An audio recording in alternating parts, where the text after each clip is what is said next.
ನಮಸ್ಕಾರ ಸ್ನೇಹಿತರೆ. ಮನುಷ್ಯ ಸತ್ತ ಮೇಲೆ ಸ್ವರ್ಗಕ್ಕೆ ಹೋಗ್ತಾನ ಅಥವಾ ನರಕಕ್ಕೆ ಹೋಗ್ತಾನ?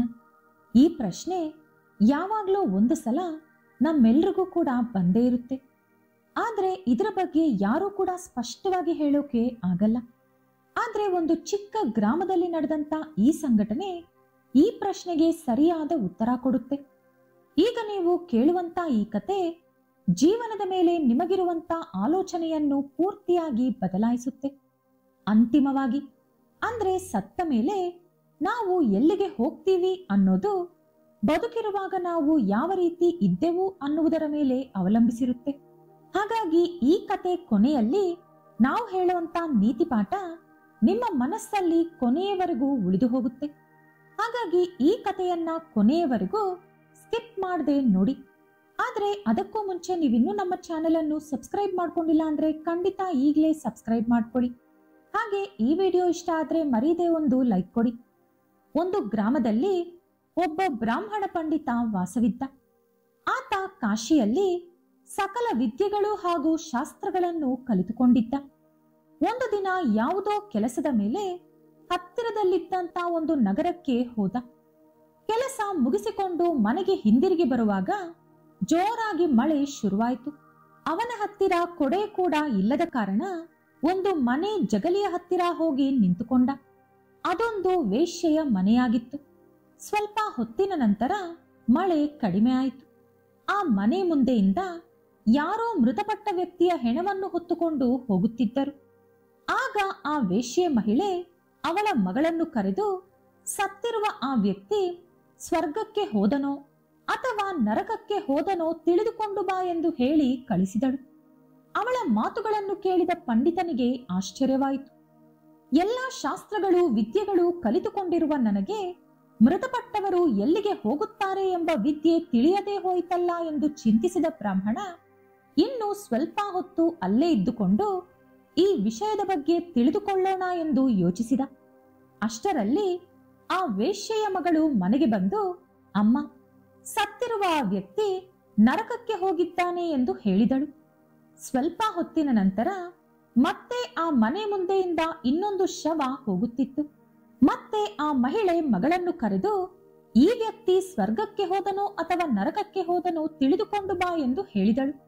ಕೆಲ ನಿಮಿಷಗಳ ನಂತರ ಮಗಳು ಮನೆಗೆ ಬಂದು, ಅಮ್ಮ, ಈ ವ್ಯಕ್ತಿ ಸ್ವರ್ಗಕ್ಕೆ ಹೋಗಿದ್ದಾನೆ ಎಂದು ಹೇಳಿದಳು. ಅವರ ಮಾತುಗಳನ್ನು ಕೇಳಿ ಆಶ್ಚರ್ಯಗೊಂಡ ಆ ಬ್ರಾಹ್ಮಣ ಹೇಗಾದರೂ ಈ ವಿದ್ಯೆಯನ್ನು ಕೂಡ ಕಲಿತುಕೊಳ್ಳಬೇಕು ಎಂದು ತೀರ್ಮಾನಿಸಿಕೊಂಡ. ಕೂಡಲೇ ಮನೆ ಬಾಗಿಲನ್ನು ತಟ್ಟಿದ. ಆ ಹೆಣ್ಣು ಬಾಗಿಲು ತೆರೆದು ಯಾರು ನೀವು ಎಂದು ಕೇಳಿದಳು. ಆಗ ಪಂಡಿತ, ಅಮ್ಮ, ನಾನು ಎಂದು ಹೇಳಲು ಹೋದಾಗ ಆ ಹೆಣ್ಣು, ಪಂಡಿತರೇ, ನಾನೊಬ್ಬಳು ವೇಶ್ಯೆ, ನನ್ನನ್ನು ಅಮ್ಮ ಎಂದು ಕರೆಯಬೇಡಿ ಎಂದು ಹೇಳಿದಳು. ಆಗ ಆ ಪಂಡಿತ, ಅಮ್ಮ, ನನ್ನ ಹೆಂಡತಿಯನ್ನು ಹೊರತುಪಡಿಸಿ ಉಳಿದ ಎಲ್ಲಾ ಹೆಂಗಸರು ನನಗೆ ಮಾತೃ ಸಮಾನ. ಹಾಗಾಗಿ ನಾನು ಎಲ್ಲಾ ಮಹಿಳೆಯರನ್ನು ಅಮ್ಮ ಎಂದೇ ಕರೆಯುತ್ತೇನೆ. ಈಗ ಸಮಸ್ಯೆ ಅದಲ್ಲ. ಸ್ವಲ್ಪ ಹೊತ್ತಿನಿಂದ ನನ್ನ ಮನಸ್ಸಿನಲ್ಲಿ ಕುತೂಹಲ ಹೆಚ್ಚಾಗಿದೆ. ನನ್ನಿಂದ ತುಂಬಾ ಹೊತ್ತು ಎದುರು ನೋಡಲು ಆಗುತ್ತಿಲ್ಲ. ಹಾಗಾಗಿ ನನ್ನ ಅನುಮಾನವನ್ನು ನೀವೇ ಬಗೆಹರಿಸಬೇಕು ಎಂದು ಕೇಳಿದ. ಆಗ ಆ ಮಹಿಳೆ, ಪಂಡಿತರೇ, ನಿಮ್ಮ ಅನುಮಾನ ಏನೆಂದು ಕೇಳಿ ಅಂದಳು. ಆಗ ಪಂಡಿತ, ಅಮ್ಮ, ನೀನು ನಿನ್ನ ಮಗಳನ್ನು ಸತ್ತಿರುವ ವ್ಯಕ್ತಿಗಳು ಸ್ವರ್ಗಕ್ಕೆ ಅಥವಾ ನರಕಕ್ಕೆ ಹೋದರಾ ಎಂದು ತಿಳಿದುಕೊಂಡು ಬರಲು ಕಳಿಸಿದೆ. ನಿನ್ನ ಮಗಳು ಒಬ್ಬನನ್ನು ಸ್ವರ್ಗಕ್ಕೆ ಹೋದ ಎಂದು, ಇನ್ನೊಬ್ಬನನ್ನು ನರಕಕ್ಕೆ ಹೋದ ಎಂದು ಬಂದು ಹೇಳಿದಳು. ಸತ್ತಿರುವ ವ್ಯಕ್ತಿ ಸ್ವರ್ಗ ಅಥವಾ ನರಕಕ್ಕೆ ಹೋಗುವ ವಿಷಯ ನಿನ್ನ ಮಗಳಿಗೆ ಯಾವ ರೀತಿ ಗೊತ್ತು? ನಾನು ಎಲ್ಲಾ ವಿದ್ಯೆಗಳು ಶಾಸ್ತ್ರಗಳು ಕಲಿತಿದ್ದೇನೆ, ಎಲ್ಲಾ ವೇದಗಳು ಪುರಾಣಗಳು ಓದಿದ್ದೇನೆ. ಆದರೆ ಇದು ಯಾವ ಹೊಸ ವಿದ್ಯೆ ಎಂದು ಕೇಳಿದ. ಆಗ ಆ ಹೆಣ್ಣು ಮಗಳನ್ನು ಕರೆದು ಪಂಡಿತರಿಗೆ ಉತ್ತರ ಕೊಡು ಅಂದಳು. ಆಗ ಆ ಹುಡುಗಿ, ಪಂಡಿತರೇ, ಮೊದಲು ಶವಯಾತ್ರೆಗೆ ಹೋದಂತ ವ್ಯಕ್ತಿಗಳ ಮುಖಾಂತರ ಆ ಸತ್ತಿರುವ ವ್ಯಕ್ತಿ ಎಲ್ಲಿ ವಾಸವಿದ್ದರೋ ತಿಳಿದುಕೊಂಡೆ. ಅವರ ಮನೆ ಹತ್ತಿರ ಹೋಗಿ ಅಕ್ಕಪಕ್ಕದವರನ್ನು ಕೇಳಿದಾಗ ಅವರೆಲ್ಲರೂ ಕೂಡ ಆ ವ್ಯಕ್ತಿಯ ಸಾವನ್ನು ಕಂಡು ತುಂಬಾನೇ ಸಂತೋಷಿಸುತ್ತಿದ್ದರು. ಈ ಊರಿನ ದೊಡ್ಡ ಪೀಡೆ ಇವತ್ತಿಗೆ ತೊಲಗಿತು. ಅವನು ಎಲ್ಲರ ವಸ್ತುಗಳನ್ನು ದೋಚಿಕೊಳ್ಳುತ್ತಿದ್ದ, ಹೆಂಗಸರ ಮಾನವನ್ನು ದೋಚಿಕೊಳ್ಳುತ್ತಿದ್ದ, ಎಲ್ಲರನ್ನೂ ಕೆಟ್ಟ ಮಾತುಗಳಿಂದ ಬೈಯುತ್ತಿದ್ದ, ಎಲ್ಲರ ಜೊತೆಯೂ ಗಲಾಟೆ ಮಾಡುತ್ತಿದ್ದ, ಸುಳ್ಳು ಹೇಳಿ ಎಲ್ಲರ ಸಂಸಾರ ಹಾಳು ಮಾಡುತ್ತಿದ್ದ, ಎಲ್ಲರಿಗೂ ಕಷ್ಟ ಕೊಡುತ್ತಿದ್ದ. ಈಗ ಅವನು ಸತ್ತು ಹೋಗಿದ್ದರಿಂದ ಎಲ್ಲರಿಗೂ ಒಂದು ದೊಡ್ಡ ತಲೆನೋವು ಕಡಿಮೆ ಆಯಿತು. ನಮ್ಮೆಲ್ಲರ ಪೀಡೆ ಇವತ್ತು ನಿವಾರಣೆಯಾಯಿತು ಎಂದು ಎಲ್ಲರೂ ಕೂಡ ಸಂತೋಷ ಪಡುತ್ತಿದ್ದರು.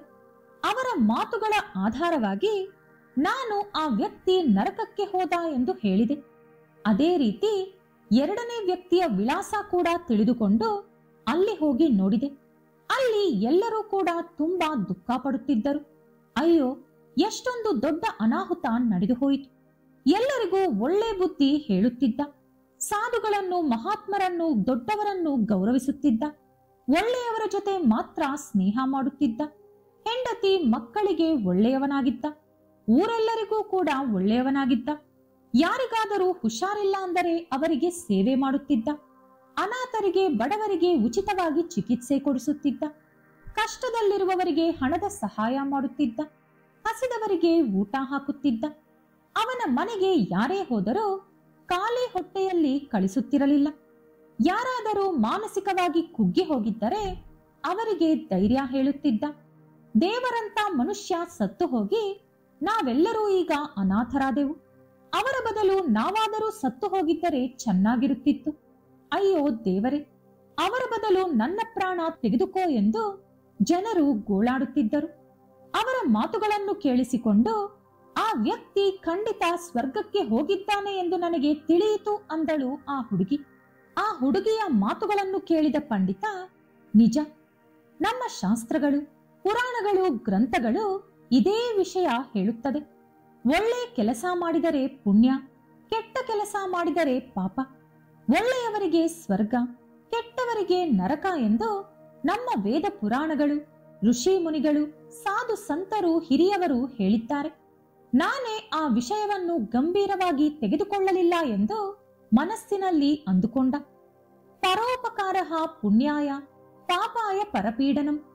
ನಮ್ಮ ಗ್ರಂಥಗಳಲ್ಲಿ ಹೇಳಿದ ಪ್ರಕಾರ ಇತರರಿಗೆ ಮೇಲು ಮಾಡುವುದು, ಮನುಷ್ಯರ ಅಗತ್ಯಗಳನ್ನು ತಿಳಿದುಕೊಂಡು ಅವರಿಗೆ ಸಹಾಯ ಮಾಡುವುದು ನಮಗೆ ಪುಣ್ಯಫಲ ಕೊಡುತ್ತದೆ.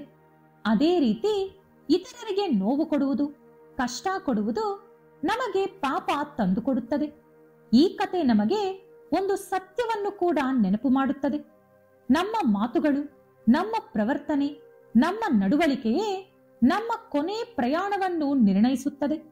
ಇನ್ನೊಬ್ಬರು ನಮ್ಮ ಬಗ್ಗೆ ಯಾವ ರೀತಿ ಭಾವಿಸುತ್ತಾರೋ ಅದೇ ನಾವು ಜೀವನದಲ್ಲಿ ಮಾಡಿದಂತ ಕರ್ಮಗಳಿಗೆ ಅರ್ಥ ತೋರಿಸುತ್ತದೆ. ಆದ್ದರಿಂದಲೇ ಒಳ್ಳೆಯದನ್ನೇ ಮಾಡೋಣ, ಒಳ್ಳೆಯದನ್ನೇ ಪಡೆಯೋಣ. ಈ ಕತೆ ಇಷ್ಟ ಆದ್ರೆ ಲೈಕ್ ಮಾಡಿ, ಶೇರ್ ಮಾಡಿ.